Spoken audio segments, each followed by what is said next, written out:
Bom dia a todas e todos. E é nesse clima de quase inverno gaúcho que a gente dá início ao painel Menos Metano, Mais Futuro: Segurança Alimentar e Inovação no Cultivo de Arroz. Emitido durante o cultivo de arroz e também na pecuária, o metano, gás responsável por cerca de 1/3 do aquecimento global, precisa fazer parte da agenda para a agenda de adaptação e mitigação climática no campo. Afinal, o Rio Grande do Sul é responsável por 70% da produção nacional de arroz. Esse painel, realizado pela Uma Gota no Oceano, que é uma organização não governamental que há 15 anos trabalha com a pauta socioambiental, aproximando ciência e sociedade por meio da comunicação. Nosso objetivo é fortalecer a ação climática, levando essas informações para o maior número possível de pessoas. Em parceria com o Global Metano Hub, uma organização também filantrópica, o nosso papel aqui é trabalhar e convidar a todas e todas a uma reflexão. Como tornar a produção de arroz sinônimo de segurança alimentar para mais da metade da população mundial mais sustentável, com menos emissões e maior resiliência diante dos eventos climáticos extremos, que o Rio Grande do Sul teve uma experiência como nenhum outro lugar do Brasil até hoje, e com isso aprendeu. E é também o que se aprendeu com essa crise climática que a gente quer falar aqui, sobre como podemos levar adiante essa aprendizagem e a mitigação. Meu nome é Maria Helena Martinho, eu sou jornalista, colaboradora da Gota. Há mais de 20 anos fora do Rio Grande do Sul. É um orgulho, é uma honra para mim estar na minha terra, mediando esse debate sobre produção sustentável de alimentos. Esse encontro só acontece porque existe uma ampla rede de pessoas e instituições comprometidas em transformar desafios complexos em ações concretas. E é assim que age cada um e cada uma que está dividindo esse momento com a gente hoje. É inspirador ver o Rio Grande do Sul reunir lideranças, organizações, comunidade científica nessa primeira Semana de Ação Climática de Porto Alegre. Como a gente já citou, em 2024, o Estado vivenciou de forma traumática as consequências dos eventos climáticos extremos. E agora acompanha com atenção os alertas sobre um possível super El Niño. Mais do que discutir riscos, esse é um momento de olhar para soluções. E é para isso que a gente faz o convite para esse debate. Como transformar o cultivo de arroz mais produtivo, até mais rentável, mas, ao mesmo tempo, com menos emissões e mais resiliente às mudanças climáticas. Para isso, a gente conta com um belo time de painelistas. Eu chamo, primeiramente, Mara Gross, que é pesquisadora do IRGA, o Instituto Rio-Grandense do Arroz, uma autarquia que há mais de 80 anos foi criada imediatamente após a Secretaria de Agricultura do Rio Grande do Sul, e há 86 anos, não é, Mara, trabalha com os produtores de arroz aqui no estado. Chamo também, com muito orgulho, Edivane Portela, que é engenheiro agrônomo.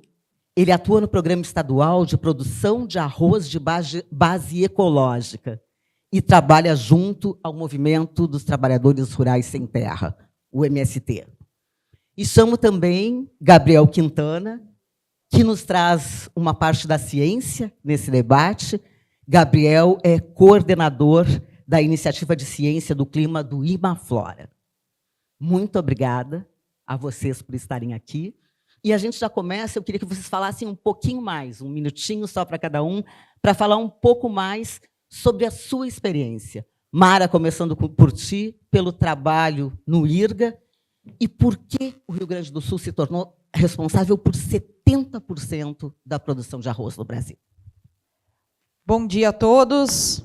Bom dia, Helena. Obrigada pelo convite. É um prazer estar aqui hoje, né, nesse evento tão importante de se discutir num local tão simbólico como o Rio Grande do Sul, discutir as vulnerabilidades climáticas, discutir a cultura do arroz e, mais do que isso, né, uma das coisas que a gente faz muito no agro, mas que hoje a gente consegue sair para fora dele, né, Edivane, é falar para fora do agro. A gente se comunica muito do agro para o agro e hoje essa é uma oportunidade de nós mostrarmos também para a sociedade no geral, então te agradeço muito o convite.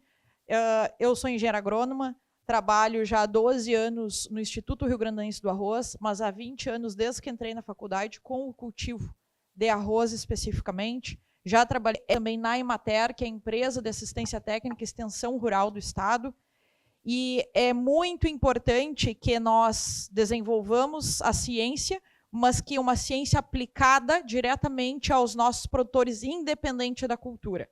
Sou muito feliz pela essa atividade, porque vejo diariamente o que os nossos produtores fazem pelo ambiente, né? E me espelho para que faça tenha a mesma boa vontade de fazer isso dentro da minha casa, porque nós, como cada um dos cidadãos, também temos que fazer a nossa parte. Perfeito. Cada um também é responsável por esse planeta, não é que é único. Passo a palavra para o Edivane, que se diz um filho de assentamento, filho de pequenos produtores rurais, o mais novo de 12 irmãos, e que, como ele diz, foi dado a ele o destino de estudar. Edivane, muito obrigada. Bom dia. Obrigado, Maria Helena. Bom dia a todos e todas. Para mim, com certeza, é um privilégio estar aqui com vocês hoje. Como disse a Maria Helena, um menino de uma origem bastante humilde, né? E nós, de uma família de 12 irmãos, eu fui o último, e eu não sei se por castigo ou por bondade, eles disseram que a mim cabia a tarefa de estudar um pouco mais. Então, eu fugi um pouco da enxada e fui para o lado da caneta, né? Como disse a Mara, esses espaços como esse de hoje é uma oportunidade bastante importante para a gente poder comunicar um pouco melhor aquilo que a gente vem fazendo no nosso dia a dia. Um dos meus trabalhos é coordenar uma equipe da Associação dos Moradores. Eu sou morador do assentamento Filhos de Cepé. A minha família tem toda uma relação com o movimento social, o MST. Tenho 3 irmãos que são beneficiários do programa de reforma agrária. 2 deles estão em Viamão. E eu faço parte da coordenação, então, da Associação de Moradores lá do assentamento. O trabalho da coordenação, basicamente, a gente tem um trabalho específico na área técnica, de orientar, eu coordeno essa equipe nas horas vagas, digamos assim, e tem um grupo de técnico que acompanha o dia a dia das lavouras, e a gente tenta fazer a melhor orientação, a orientação da melhor maneira possível de como conduzir esse processo. A gente já está com mais de 20 anos trabalhando nisso. Tem um aprendizado diário que a gente consegue absorver, digamos assim. E a ideia hoje é contar um pouco dessa nossa história, de como é que isso aconteceu ali. Muito obrigado.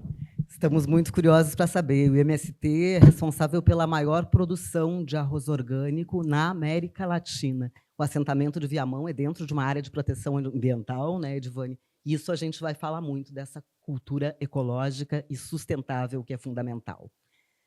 Por fim, mas não menos importante, eu chamo o Gabriel Quintana, que o Gabriel é do Imaflora e acompanha essa parte das emissões dos gases de efeito estufa.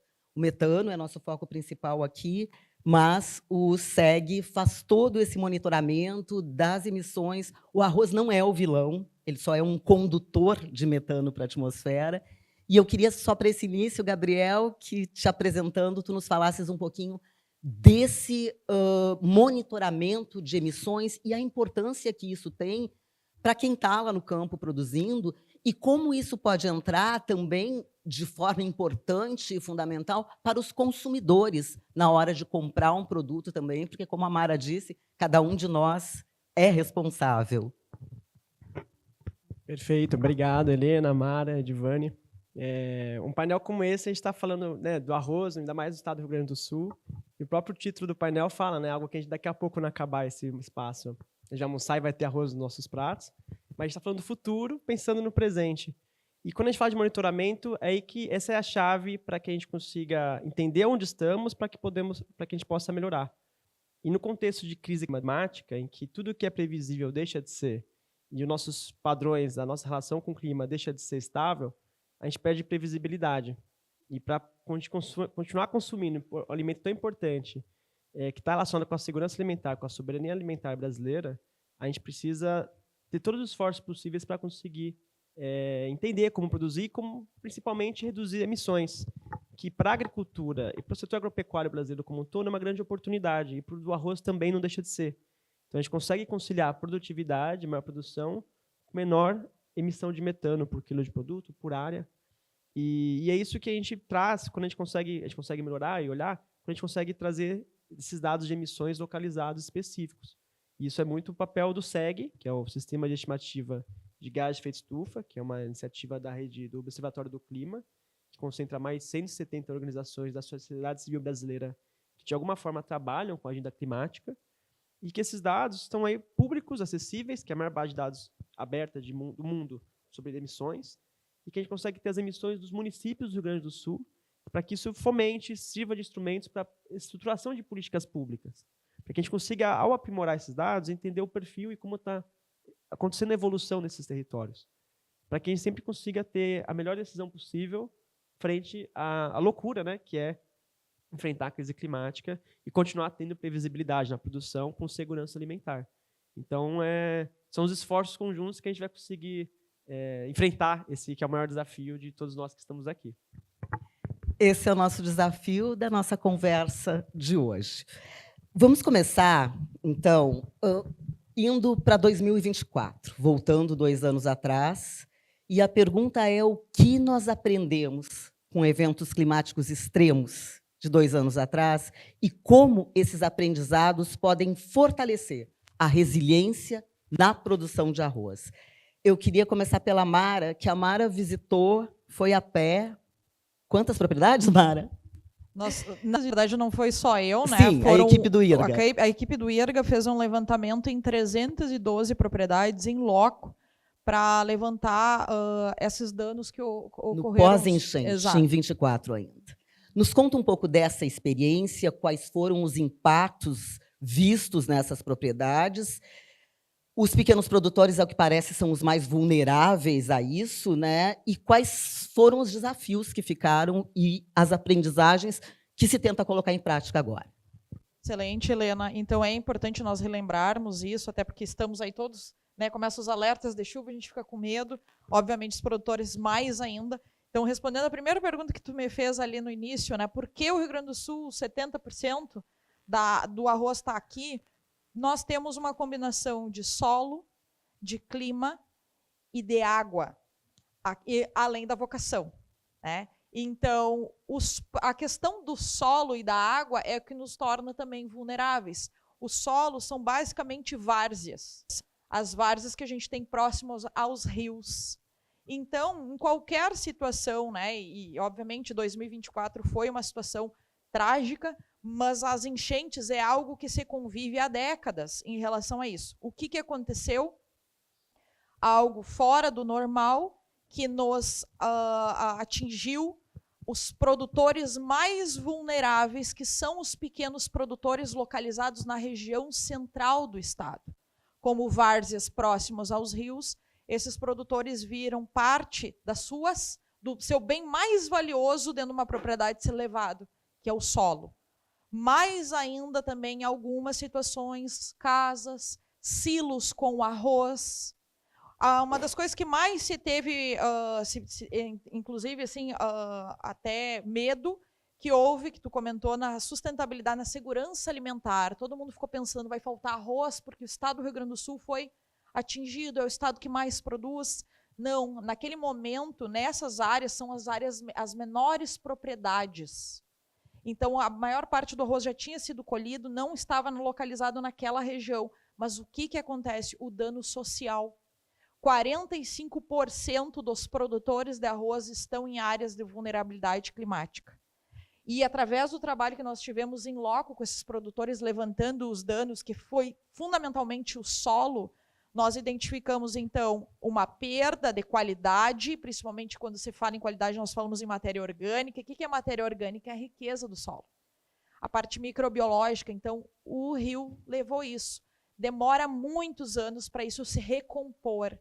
Então, esses produtores hoje têm uma grande dificuldade, né? Tem uma limitação em relação à produtividade, a colher mais por hectare. E nós temos, então, uma baixa rentabilidade dentro desse cenário. O que ficou de lição para nós, Helena? Primeiro, a maior lição para a minha vida, inclusive, resiliência das pessoas. Esses produtores, eles não tiveram nenhuma ajuda, pessoal, nenhuma ajuda.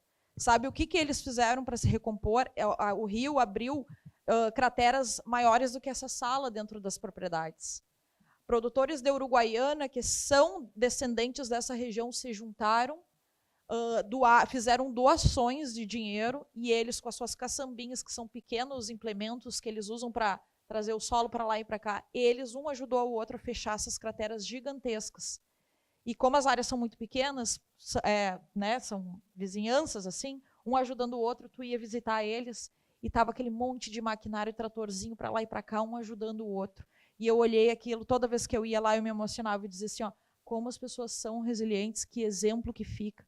Então fica isso, Helena, a gente é muito vulnerável dentro desse sentido da agricultura, porém nós temos uma capacidade incrível de nos recompor, e precisamos ter programas estaduais, federais, para que esses produtores, não só os produtores, mas a sociedade em geral desses locais mais vulneráveis, né, não tenham tantos danos quando as enchentes vierem, porque elas continuarão vindo, talvez não nessa intensidade, mas elas sim continuarão vindo. Queria seguir com o Edivane, que pode nos trazer, até em função dessa fala da Mara, pequenos produtores, a união da sociedade civil, a união das pessoas para essa resiliência, para dar a volta por cima. E, Edivane, nos assentamentos, vocês perderam muito também da produção, vocês estão em áreas, muitos estão em áreas de proteção ambiental, que gera uma responsabilidade ainda maior sobre... Quer dizer, não sei se é maior, mas gera uma grande responsabilidade em relação àquela área, e a produção numa área sensível. Vocês trabalham muito em cooperativas, no sistema cooperativado nos assentamentos, que é um pouco dessa união de pequenos, né? Sim. Eu estava ouvindo a Mara falar e estava lembrando que, especialmente com relação ao comportamento da cheia em si, é absolutamente diferente o que aconteceu na região central do que aconteceu aqui na região de Porto Alegre, especialmente na área do arroz, né? Na região central, são enchentes que a gente chama de enchente de correnteza, ou seja, o rio sobe e com a velocidade da água acaba carregando o solo, que acontece essa questão de levar o patrimônio, digamos assim, do agricultor, né? Nós aqui temos uma condição um pouco diferente, que é uma enchente que a gente chama de remanso, ou seja, a água vai subindo. A gente teve um efeito tardio aqui para nós, né, que a água foi subindo aos poucos, e isso faz com que diminua esse dano potencial que aconteceu em outras regiões. Pela época que aconteceu a enchente, naquele ano de 2024, a gente não teve tanto problema de perda do arroz em si, né? Foi final de abril, início de maio, então aquelas lavouras que estavam por colher ainda eram menos, era uma área menor, né? O arroz normalmente se colhe aí de final de janeiro até meados de abril. Então a gente teve essa oportunidade do ponto de vista do arroz. A gente teve bastante perda, sim, na área que eu atuo, ali no assentamento, nessa parte de olerícolas, né? A gente faz parte do Cinturão Verde de Porto Alegre, digamos assim, então essas áreas com hortas tiveram bastante perdas e bastante dificuldade. Uma questão que eu tenho bastante orgulho de ter participado é que nós tivemos a oportunidade, por estar numa área de maior ou de menor sensibilidade, mais protegida, a gente teve a oportunidade de contribuir, a cooperativa onde eu atuo também, nós fornecemos mais de 50 mil refeições naquele período através de uma cozinha solidária, né? Então eu fico até arrepiado porque eu lembro da época não tinha acesso por via terrestre a regiões de Porto Alegre, então os helicópteros iam até lá buscar as marmitas e depois a gente fazia a entrega e deslocava. Isso para mim é uma imagem que eu nunca mais vou esquecer e é uma coisa muito importante.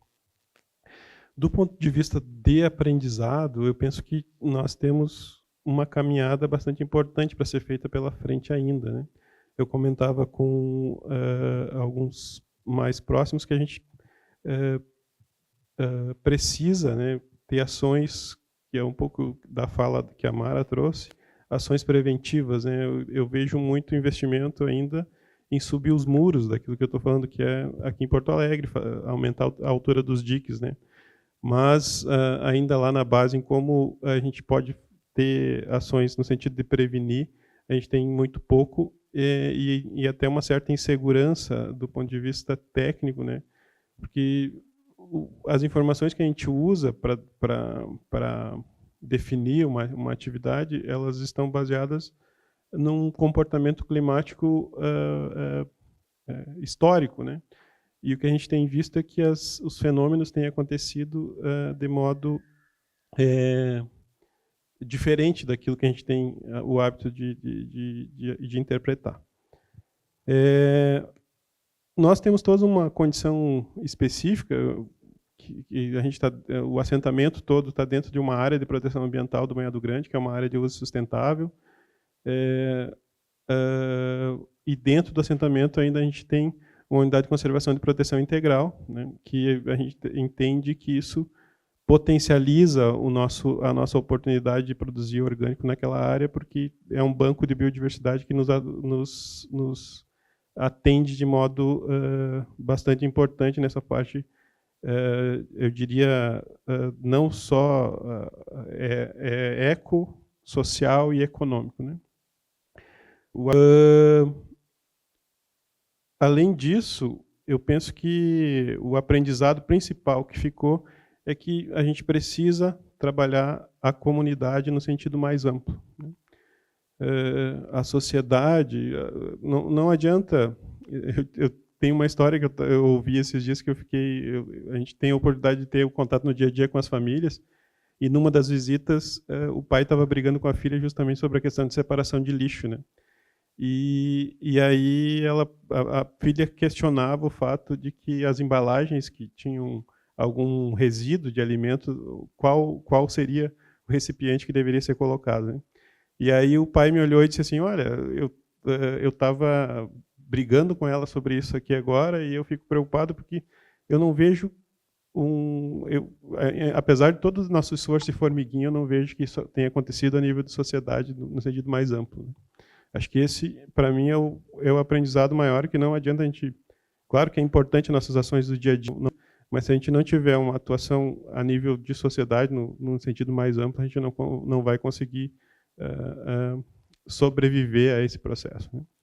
Quase que uma reeducação, né, que coloca os eventos climáticos ou o clima, e isso é o gancho até para o Gabriel Quintana, que trabalha com essa área de dados, de pesquisas. O fato, Gabriel, da gente poder prever esses eventos climáticos extremos, mesmo que não cheguemos à precisão, mas já conseguimos saber das emissões, saber de onde estão os maiores problemas. O fato da ciência e dos dados estarem, e as evidências científicas, elas já podem ser usadas por todos, pelo campo, esses dados chegam ao campo? O ideal é que cheguem, né? Porque eu acho que tudo que você, Amaro e Edivane trouxe aqui mostra que é uma crise sistêmica. Uma crise, por exemplo, a perda do solo, que é o principal patrimônio de qualquer produtor.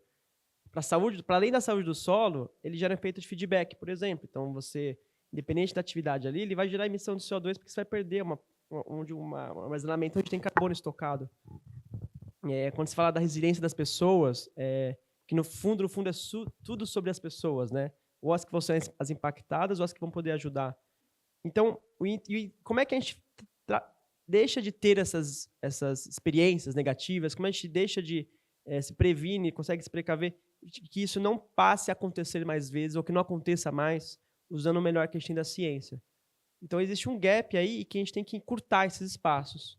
Então, um problema a gente individualizar um problema a ponto de propor soluções, que foi feito, o que chegamos até aqui por ser um problema coletivo, tem o papel da individualização, mas também tem o papel da coletividade, de a gente entender quais são as melhores políticas públicas, quais são os melhores instrumentos, quais são as melhores ações que a gente precisa escalar. E aí entra o papel da ciência, porque a ciência, muitas vezes, ela vai colocar a luz, vai acender o farol sobre qual é o caminho, qual é o desafio, mas depois tem fazer isso acontecer, estruturar essas soluções. O exemplo do Rio Grande do Sul, os outros relatórios, os relatórios temáticos do IPCC, o painel intergovernamental de mudanças climáticas, já previa esse padrão para essa região do sul, da América do Sul. Então, não é uma novidade, não é um acidente do acaso, do divino que acontece e que talvez possa acontecer de novo. E será que a gente vai conseguir contar com a resiliência de quem ajudou aqueles que estavam menos, com uma condição pior naquele momento? Será que, e se acontece com os dois grupos ao mesmo tempo? Quem vai ser o terceiro ator, o terceiro grupo que vai apoiar? Então, não é novidade que isso vai acontecer e acontecer cada vez mais de acordo com como as projeções climáticas e os modelos nos indicam. A questão é que isso está acontecendo mais rápido do que a gente previa, e isso assusta. O Carlos Nobre também, a Thelma Krug, que são grandes pesquisadores brasileiros, eles estão assustados com a velocidade de como é que as previsões estão de fato acontecendo de forma antecipada.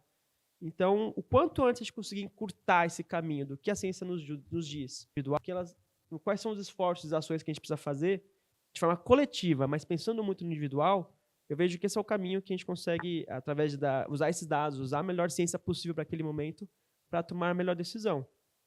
E que isso apoie, isso de fato chegue ao campo. E aí tem um grande caminho, porque a gente está falando de arroz no Rio Grande do Sul. Essa é uma das atividades, né, importantes para o Estado. Há outras, infraestrutura urbana, perdas e danos, quando a gente perde a infraestrutura ou tem que repor ela. A resiliência da parte econômica e cultural dessas famílias, que é um outro tipo de vulnerabilidade que a gente está exposto. E aí, quando a gente traz dados de emissões de gás de efeito estufa, a gente está trabalhando numa outra ponta dessa corrente, que é justamente frear os impactos. E para a agropecuária, especificamente para a risicultura, produção de arroz irrigado, a vantagem é que as práticas de adaptação desses sistemas produtivos, frequentemente ou quase na totalidade, conversam com as práticas de mitigação. Então, é uma situação que todo mundo sai ganhando. O produtor, o solo, as pessoas que dependem daqueles produtos, ou a paisagem integrada daquela região. Então, a gente trabalha muito nessa frente de fechar essa torneira, nessa banheira que está transbordando, que são as emissões de gás de efeito estufa, e que para esse setor, para essa atividade, anda junto a melhor produtividade, a melhor produção, com as melhores práticas de manejo e cuidado do solo, que ajudam a redução da vulnerabilidade desses sistemas produtivos, e aqui falando tanto da agricultura familiar, da diferentes portes de produtores, mas também da redução dessas emissões. Então, como é que elas se conversam, né? Mitigação, adaptação, aplicada aqui ao caso da agricultura, da produção de arroz. E são as emissões que também são nosso foco aqui. O metano é um desses gases de efeito estufa. O metano é responsável por 1/3 do aquecimento global e é considerado também um freio de emergência climática. Quando a gente fala em carbono, o carbono leva até um século para desaparecer. O metano pode ser mitigado, em média, em 12 anos. Quer dizer, se nós começarmos agora essa mitigação, daqui uma década, nós já vamos sentir esses efeitos no próprio clima. E aí eu queria ouvir a Mara, porque o IRGA trabalha muito com esse manejo da cultura do arroz com menos emissões. Isso vai da produção de sementes com a genética mais adaptada, do manejo desse solo e também da rotação de culturas. Queria que a Mara nos explicasse melhor como funciona isso e de que forma, agindo assim, a gente vai conseguir frear isso que nos assusta imensamente, que são os eventos climáticos extremos.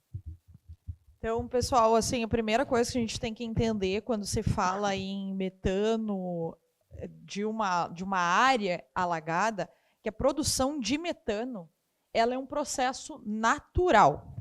Então, se vocês forem em qualquer banhado que tenha água, ambiente anaeróbico, matéria orgânica, haverá emissão de metano. O maior exemplo do nosso estado, Reserva do Taim, aqui pertinho.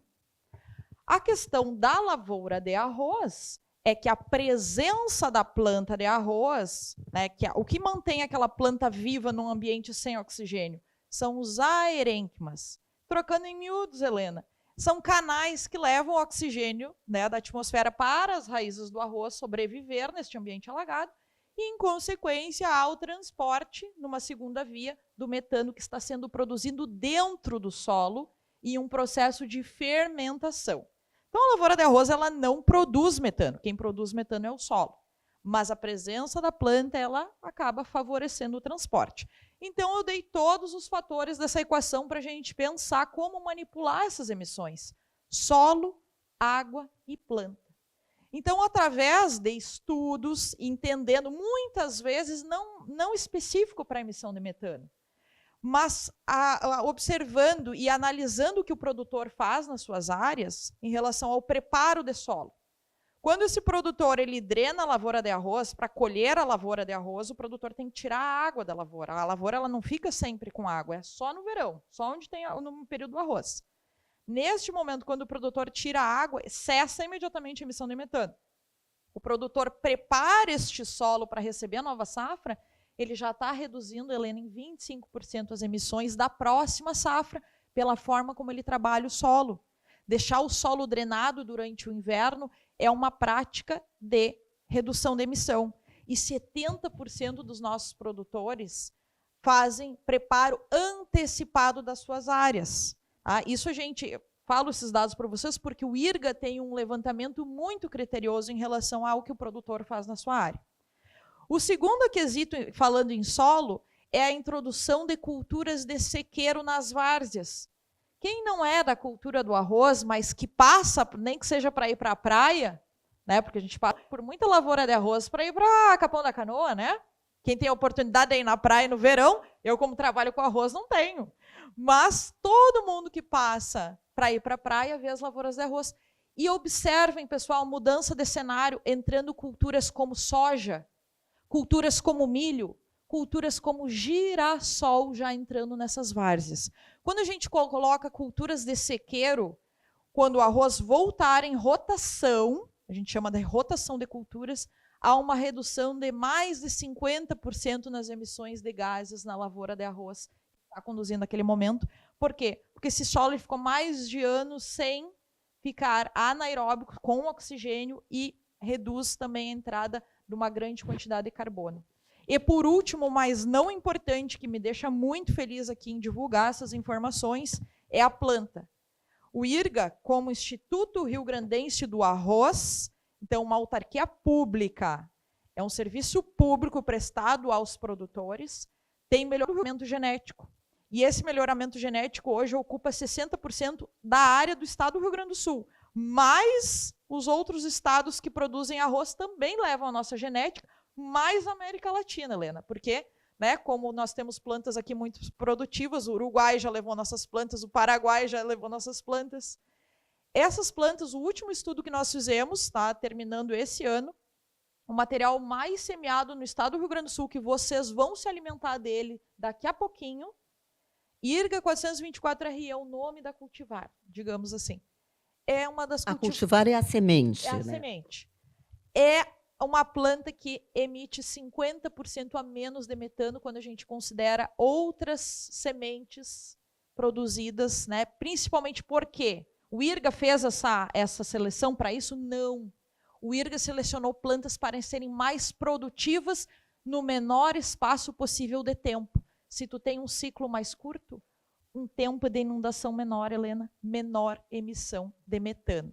O produtor adota essas práticas porque reduz metano, Helena? Não, o produtor adota essas práticas porque elas são mais produtivas e rentáveis. E que bom que elas também são mais sustentáveis do ponto de vista ambiental. Então, é como se fosse um acidente.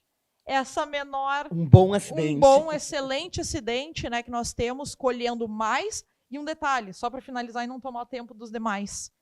Quando eu iniciei no IRGA 12 anos atrás, aqui no estado do Rio Grande do Sul, eram semeados 1.200.000 hectares de arroz.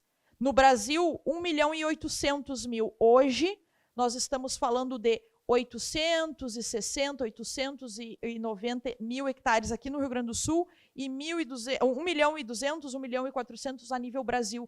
Nós estamos reduzindo quase pela metade a nossa área de produção, porém, nós aumentamos a quantidade de arroz colhido, aumentamos a produção e reduzimos a quantidade de carbono, de CO2 equivalente por quilo de alimento produzido.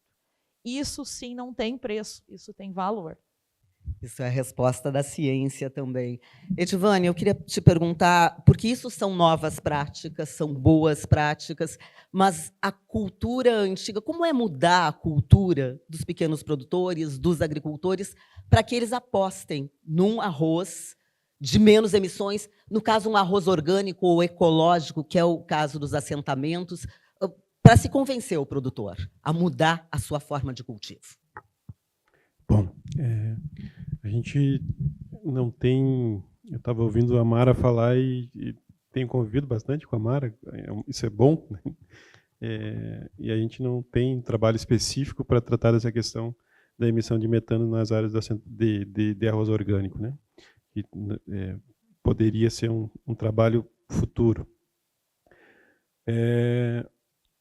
O MST faz uma coisa de maluco, que eu chamo, né, que reúne aqueles agricultores que estão à margem da sociedade, que têm uma dificuldade, inclusive, muitas vezes cultural, e traz para esse indivíduo, para esse ser humano, a ideia de que precisa buscar o seu espaço, ter a sua dignidade, né?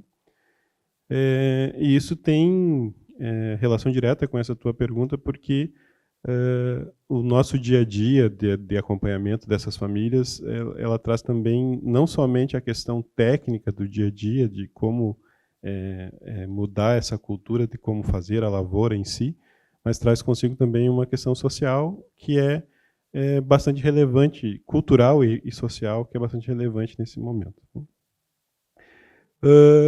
A oportunidade do arroz orgânico, nesse caso, e como tu falaste também antes, a questão das cooperativas, né? As cooperativas, só é possível, no meu entendimento, e a gente tem acompanhado isso no dia a dia, que essas áreas sejam desenvolvidas com o apoio das cooperativas. Por quê? Porque a cooperativa consegue, principalmente, dar aquele suporte pós-colheita para os agricultores, né? As cooperativas conseguem trazer o processo industrial de entregar o arroz beneficiado já na gôndola do supermercado ou nas feiras, onde quer que seja possível. Isso é bastante importante do ponto de vista de agregação de valor, né, para as famílias. Tu convencer o agricultor de que ele precisa mudar o seu modo de produção para que ele ocupe um espaço no mercado que é bastante valioso. A agricultura familiar, ela tem essa dificuldade de escala, né? Não precisa, como tu não tem uma grande escala, tu precisa agregar valor ao teu produto. Isso só é possível se tu diferenciar o teu produto, né? Então, a questão técnica do dia a dia, do acompanhamento, de como fazer, ela traz consigo muito essa abordagem de que é necessário fazer algo diferente daquilo que o senso comum faz, para que tu tenha um resultado diferente, né? Aquilo que eu falava antes, é um desafio bastante grande tu pegar pessoas que não têm uma cultura muito desenvolvida, têm dificuldade de entendimento. A gente tem pessoas que, inclusive, têm dificuldade com leitura, com saber ler e escrever, que é o básico, né? E introduzir nessas pessoas a ideia de que elas são sujeitas e que elas podem, sim, fazer algo diferente. E isso do ponto de vista técnico, a gente tem algumas ferramentas, mas eu considero elas muito limitadas, que a gente só vai aprendendo no dia a dia. Muitas vezes dentro da própria universidade a gente não tem contato com isso no dia a dia, a gente vai aprender, é um aprender fazendo mesmo, não tem outro jeito de... A parte técnica em si, muitas vezes ela fica lá em segundo ou terceiro plano, a gente tem que fazer outros tipos de atendimento, outros tipos de conversa, antes de tratar especificamente dessa questão mais técnica, né? Mas eu penso que isso só é possível dentro de um processo de organização social que é proporcionado, nesses casos, a partir da dinâmica que o MST propõe, né? É muito mais fácil quando no processo pré-assentamento, quando tu está com as famílias ainda no processo de acampamento, onde todo mundo tem um objetivo em comum, que é conquistar o seu território, conquistar o seu espaço, né? Depois que se transforma em assentamento, só com a constituição de cooperativas que vai conseguir fazer uma melhor ocupação daqueles territórios. Bom, aí o Edivânio nos dá o gancho para o Gabriel, que são políticas públicas, né? A questão da reforma agrária é uma política pública, e isso dele falar que tem que começar desde o acampamento. Gabriel, tu acompanhas essa formulação de políticas públicas, o plano ABC+, e lá atrás, voltando um pouco para a nossa temática de clima, o Acordo de Paris, de que forma o plano ABC+, e o Acordo de Paris, que previa a redução de emissões, conversam conosco nesse debate da produção de um alimento fundamental para a segurança alimentar universal, que é o arroz. Perfeito. O engraçado é que o Plano ABC, a gente está atualmente no Plano ABC+, que é o Plano Nacional de Mitigação e Adaptação da Agropecuária Brasileira. Ele está no seu segundo ciclo, que é 2020 até 2030. Mas o primeiro ciclo, que foi o Plano ABC, ele começou em 2010. Então, até antes do Acordo de Paris. Então, mostra que desde 2010, já com a Política Nacional Climática, a política PNMC, já havia essa preocupação em como metas setoriais para a agropecuária, assim como os outros setores, ao implementarem boas práticas que envolvem o vegetal, o solo e o manejo, ao criar esses contextos produtivos e ótimos exemplos que eles precisam ser, não só bons exemplos separados, mas que eles sejam escalados e universalizados para todos os tipos de sistemas de produção, a gente consiga promover a mitigação das emissões da agropecuária com as práticas que auxiliam na adaptação e que isso impacta o quanto que o Brasil pode deixar de emitir de gás de efeito estufa, aqui especificamente o metano, para essa contabilidade do planeta que cada vez mais fica mais apertada, né? Porque quanto mais a gente tem menos tempo, a gente tem cada vez menos tempo para reduzir nossas emissões. Então, todos os esforços contam. E a gente teve, o Brasil é signatário do Acordo de Paris, então isso se desdobra em metas nacionais, a gente tem as NDCs, as contribuições nacionalmente determinadas, e que é para cada país propor suas metas nacionais, considerando suas principais atividades, setores econômicos, fontes emissoras, para que o planeta encontre a neutralidade climática até 2050, ou seja, tudo que a gente emite, de certa forma, já reduzido, é contrabalanceado por tudo que a gente remove, pensando em CO2 equivalente. Né? O CO2 equivalente agrupando vários gases de efeito estufa, então o próprio CO2, o metano, o CO4, o óxido nitroso, outros gases, nessa conversão em CO2 fique neutro. Então, para cada atividade, fonte emissora, tem que se fazer esse exercício de pensar o que pode ser feito de melhor ali para a gente reduzir aquelas emissões. E o Plano ABC+, no seu ciclo atual, ele não necessariamente inclui arroz irrigado de forma explícita.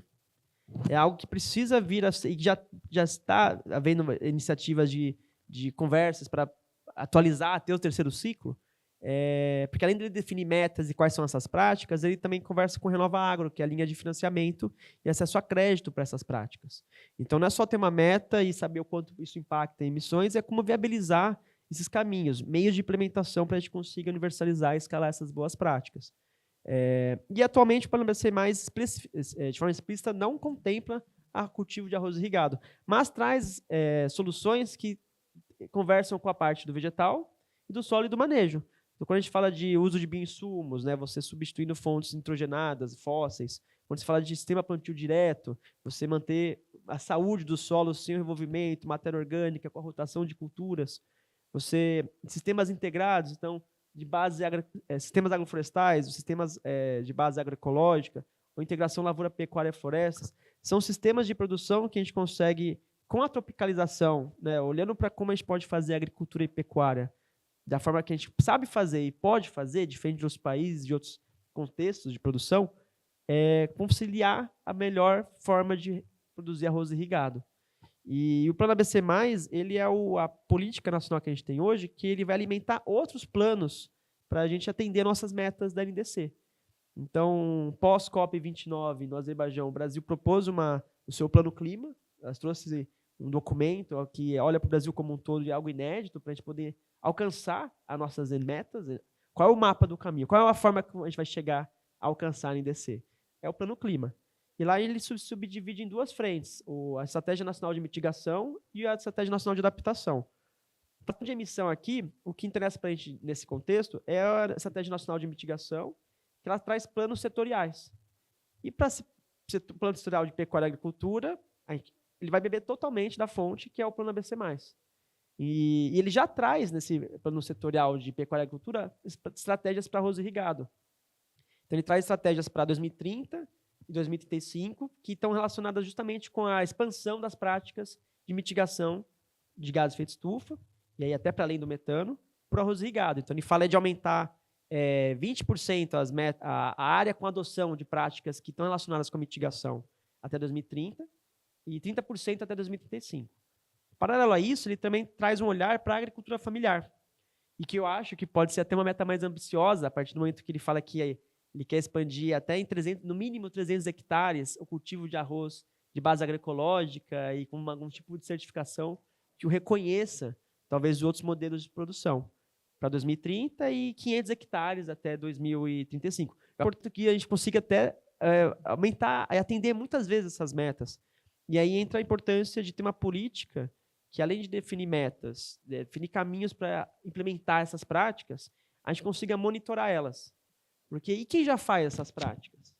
E quem vai substituir essas práticas por essas que é o que a gente quer que sejam escaladas, universalizadas? Aí está o ganho, tanto da parte de produtividade, rendimento, de reconhecimento de quem está desenvolvendo e implementando no campo, quem está liderando essas iniciativas, e também a questão climática, como a gente conseguir calcular a contribuição dessa mitigação dessas iniciativas quando implementadas e continuadas. Então, ele precisa de aperfeiçoamentos, isso é bom, porque significa que a política vem continuando.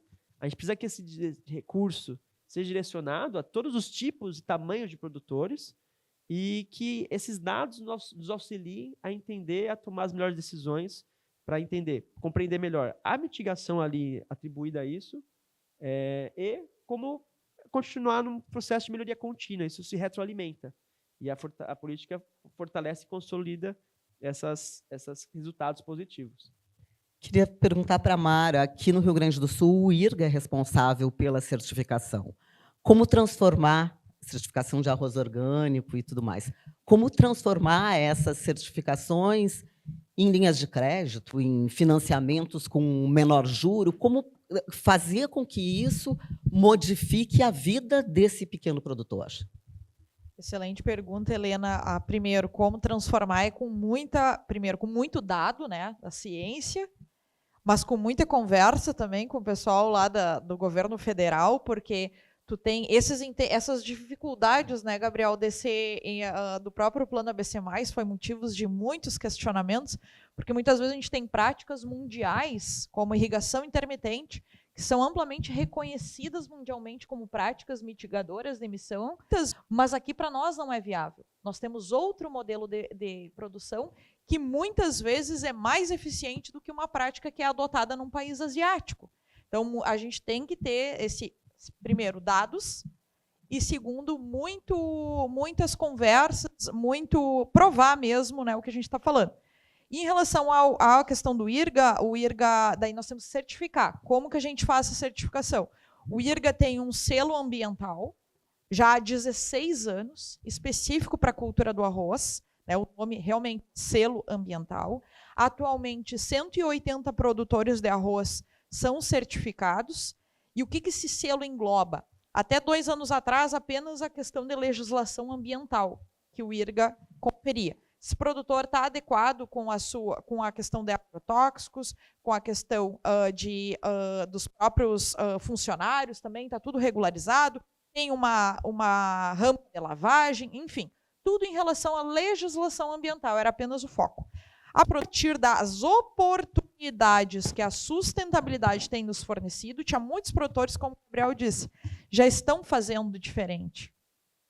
Alguém quer indenizar, alguém quer comprar esse crédito de carbono gerado nessa propriedade, mas uma instituição idônea tem que certificar. Então, o IRGA incluiu práticas agronômicas, plantio direto, uso de bioinsumos, qualidade da água. Como é que a água sai da lavoura?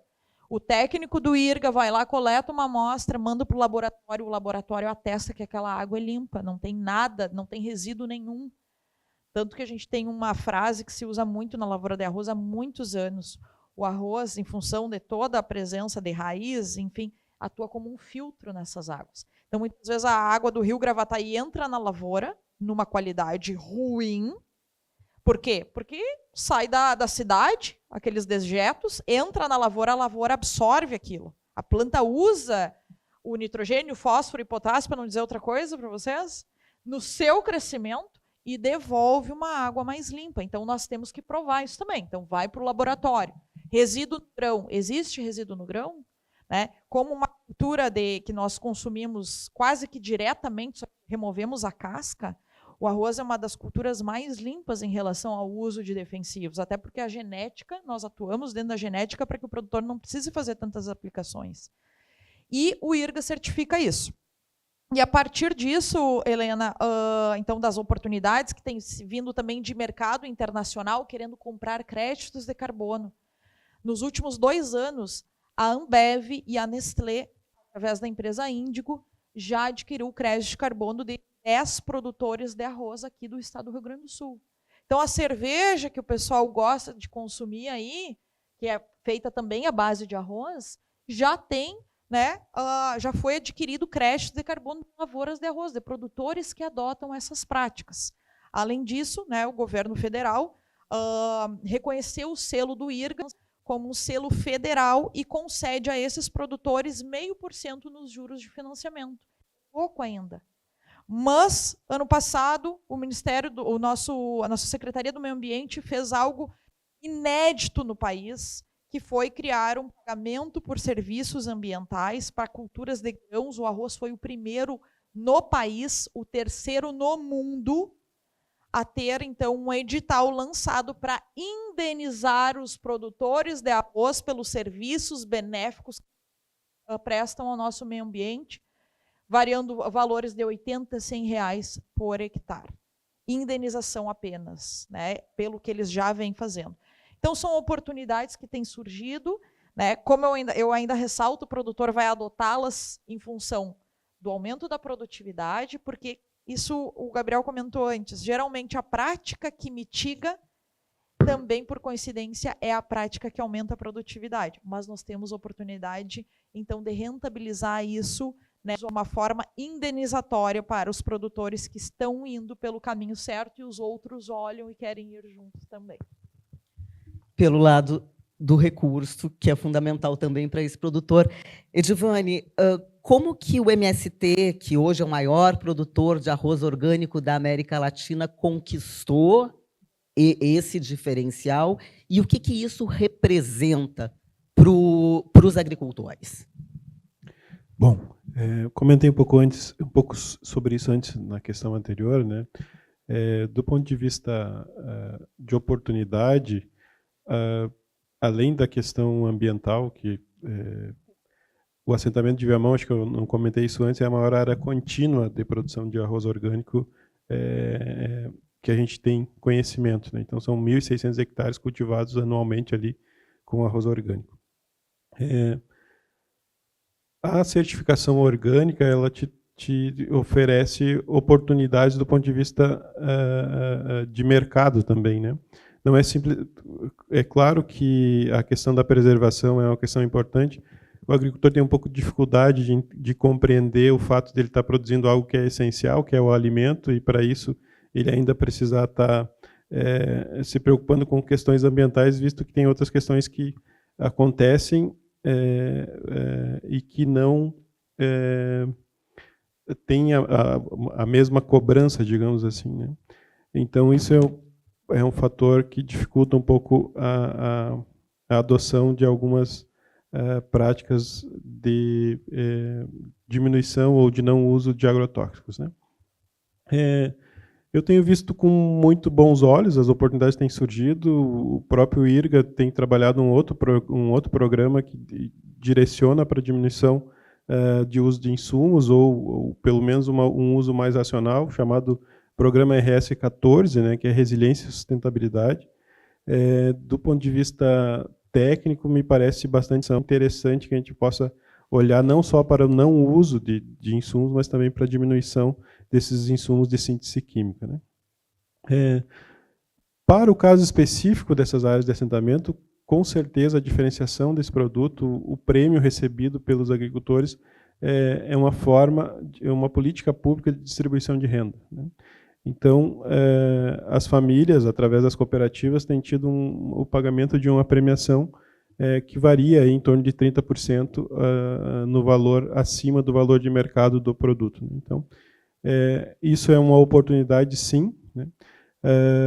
Uma outra oportunidade é que isso traz uma ideia de que é necessário ter algum tipo de organização no processo produtivo, né, de ocupação das áreas, de planejamento, e isso faz com que as coisas aconteçam de modo mais organizado e que a gente possa ter um controle melhor sobre o que é feito no dia a dia. É um desafio bastante grande, principalmente relacionado a recurso humano, que a gente tem dificuldade, Maria Helena, porque eu mesmo me desdobro para tentar formar mais pessoas que possam nos ajudar a estar levando essa mensagem do dia a dia para esse grupo de agricultores que são áreas menores, mas é um número maior de pessoas, né? Então, precisa ter mais pessoas para estar levando esse conhecimento do dia a dia, e a gente tem feito um esforço bastante grande no sentido de estar capacitando pessoas para levar essa mensagem do dia a dia. Aqui no Rio Grande do Sul, a merenda escolar, é isso? Vocês vendem a produção de arroz orgânico para a merenda escolar e em feiras, sim, basicamente. A gente tem, através da lei do PNAE, né, que 30% da merenda escolar pode ser, é obrigatório ser adquirida da agricultura familiar.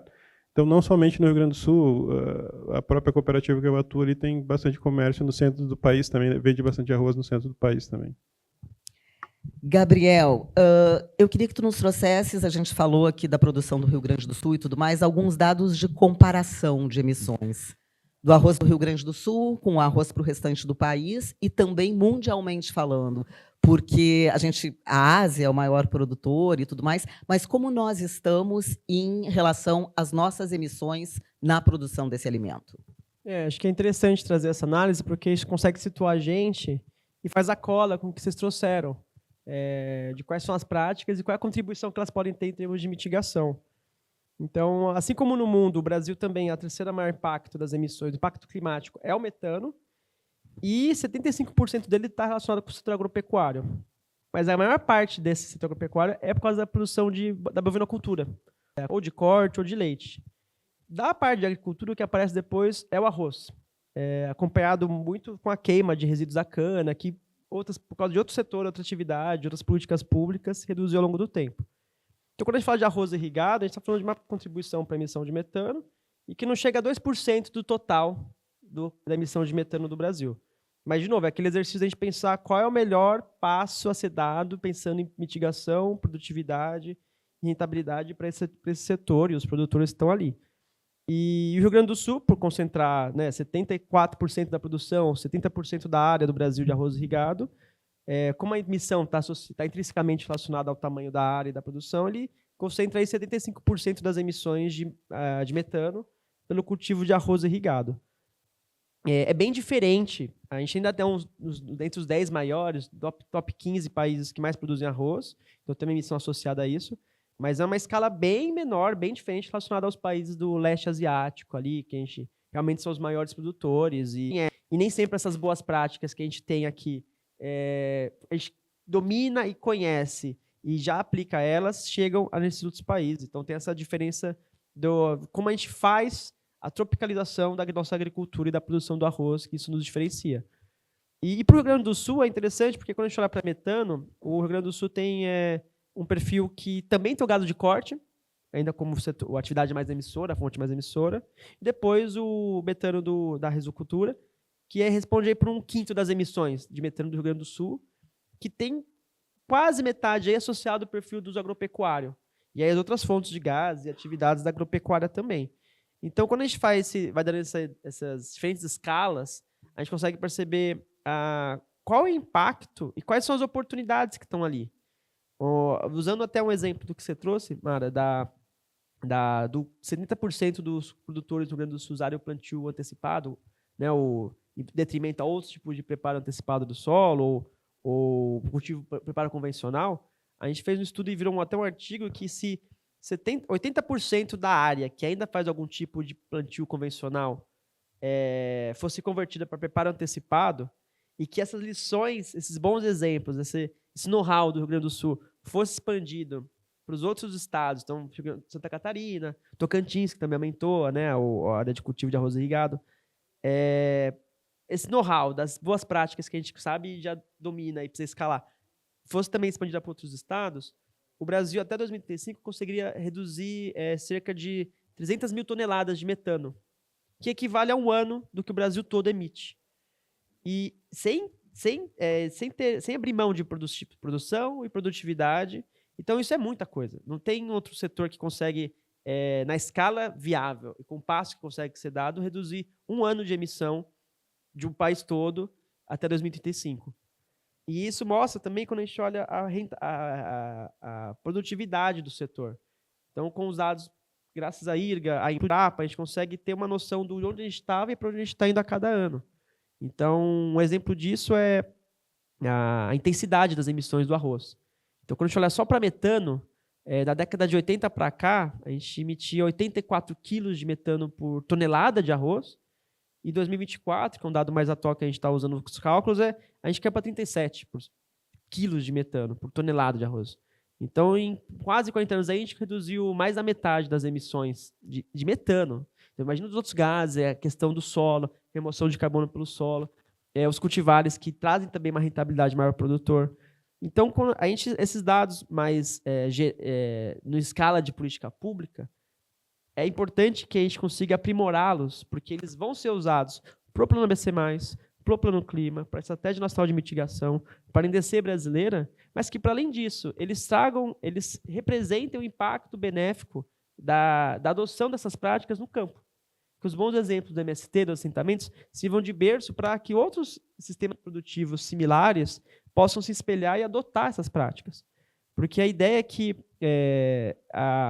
algo que está sendo benéfico, sendo implementado no campo, não seja exclusivo. Porque isso não vai se sustentar a longo prazo. A médio, a curtíssimo prazo também. Então, a ideia é que a gente consiga, com esses dados, e olhar para essas emissões do Rio Grande do Sul, incorporar os benefícios da mitigação para esses valores do Rio Grande do Sul e do perfil dessa atividade no Brasil. Ótimo, Gabriel. A gente já está encerrando o nosso tempo, é isso? Então, passou rápido, porque a fala é importante. Nós estamos falando de uma produção de alimentos e de sustentabilidade. Queria aproveitar esse tempinho final para que vocês nos trouxessem as suas conclusões. É possível produzir alimento com sustentabilidade, menos emissões, contribuir para diminuir, para reduzir a crise climática e garantir o combate à fome no planeta? Mara. Não só possível, Helena, como estamos fazendo, né? Inclusive sobra arroz no Brasil, né? Nós estamos hoje com um superávit na produção brasileira, em função justamente dessa eficiência que estamos mostrando. E eu gostaria de concluir minha fala, Helena, deixando uma pergunta para cada um de vocês. Nós aqui falamos, o foco, obviamente, foi a agropecuária, agora o Gabriel trouxe dados da pecuária. A gente falou muito em emissão, mas, pessoal, não esqueçam que quando existe uma planta respirando, existe uma planta sequestrando carbono. Então, quando tem o gado emitindo metano, tem uma pastagem, principalmente aqui no Rio Grande do Sul, sendo manejada para sequestrar este carbono. Agora, quando cada um de vocês, eu, Helena, vocês todos, liga o carro de vocês e emite CO2, sequestra como? Essa é a pergunta que eu deixo para todos pensarem. Obrigada pela oportunidade, Helena, de estar aqui e também falar um pouco do que os nossos agricultores têm feito aí pelo nosso país. Obrigada, Mara, por trazer e dividir a tua experiência e a experiência do IDRA com a gente. Edivane. Bom, Maria Helena, eu não tenho dúvida nenhuma de que é possível, sim, a gente desenvolver produção de alimento limpo, saudável e adequado, socialmente justo. Acho que a experiência que a gente vive é uma experiência muito interessante, que pode ser multiplicada e trazer bons frutos aí para a nossa agricultura. Queria agradecer ao espaço, aquilo que a gente comentou no início, é uma coisa muito importante de poder estar comunicando muitas vezes com pessoas que não estão no nosso dia a dia, né? A gente está muito dentro, às vezes, e acaba não conseguindo sair muito da bolha. Eu penso que nós temos um desafio bastante grande em relação, né, aos avanços das mudanças climáticas, né? Eu comentava com o Gabriel ali antes que eu me preocupo um pouco com a velocidade, como as coisas vêm acontecendo, e a nossa capacidade de responder a isso, né? Eu penso que esse é o maior desafio, da gente interpretar uma determinada realidade com a quantidade de informações que a gente tem, né?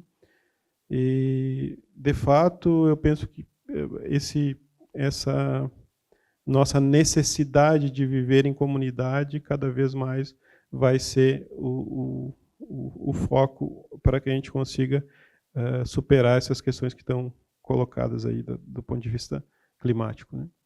Mas era isso, muito obrigado. Obrigada, Edivane. Um spoiler aqui, o MST está tentando certificar, está em busca da certificação do seu gado também, não é? Além do arroz, da carne produzida nos assentamentos. Sim, sim. E o aproveitamento dos resíduos, aproveitamento, né? Rapidamente. Rapidamente, produção de ovos, produção de proteína, carne também, né? Então, é o próximo passo aí que a gente vai estar trabalhando essa questão de produção orgânica de ovos e carne. Gabriel, fica evidente aqui que é sistêmico, né, e que todos somos responsáveis. Como aproximar a ciência, esses dados, disso e fazer essa transformação de uma produção de alimentos com mais sustentabilidade no planeta? Sim, ela é peça fundamental para a gente enfrentar a crise climática, e que essa lente, né, a lente desse enfrentamento da crise climática, ela aterrisse e permeia a tomada de decisão de qualquer atividade, seja na produção de arroz, seja na produção de gado, seja no setor energético. Para todos os setores emissores, a gente tem as contribuições e as formas de mitigação possíveis de serem escaladas. E todos têm um papel, têm o dever que isso afeta eles próprios. Então, quando a gente está falando da agropecuária, a gente está falando da indústria a céu aberto. A gente está falando, ela vai ser impactada, ela já é impactada. Então, como escalar, como fomentar, como universalizar essas boas práticas, e que é uma situação que todos saem ganhando, do produtor ao consumidor, todo mundo sai ganhando. Então, não há ônus, não há perdas em relação a essa atividade, a esse setor, de forma que ele consiga cada vez mais contribuir e que isso sirva de monitoramento, de exemplo para os outros setores, até para o próprio agro como um todo, que não seja a exceção e que a exceção seja exaltada, mas que a exceção seja o exemplo a ser seguido, seja o exemplo a ser universalizado e acessibilizado para qualquer tipo e tamanho e perfil de produtor, que no Brasil isso vai ter um impacto, uma contribuição muito grande. Então, eu vejo que é imprescindível. A gente está falando de futuro, mas já é o presente. E já tem aqueles que já faziam, então também é um pouco de passado. Mas que a gente consiga pensar no futuro com as ações que a gente está e as decisões políticas, econômicas, individuais e coletivas também, para o que de fato direcionar, o que de fato tem que ser mantido, o que de fato tem que ser reformado, para que ele contribua com esse futuro que a gente, e presente que a gente tanto precisa, que a gente quer construir. Então, ator, peça fundamental. Gabriel, muito obrigada ao Imaflora também, que traz esses dados e junta toda essa ciência ao nosso dia a dia no campo. Eu agradeço muito a cada uma presente aqui. A gente vive um momento de emergência, um momento decisivo, e cada um é fundamental nesse momento, nessa situação. Que a Semana de Ação Climática de Porto Alegre siga sendo um espaço de diálogo, conexões e construção de soluções capazes de acelerar a ação climática e fortalecer um futuro mais sustentável. Em nome da Uma Gota no Oceano e do Global Metano Hub, muito obrigada pela presença de todos, pelos nossos palestrantes, e que sigamos em frente, acreditando que é possível juntar ciência, informação e mudar pelo menos um pouquinho essa situação que vivemos hoje. Muito obrigada a todos e até uma próxima.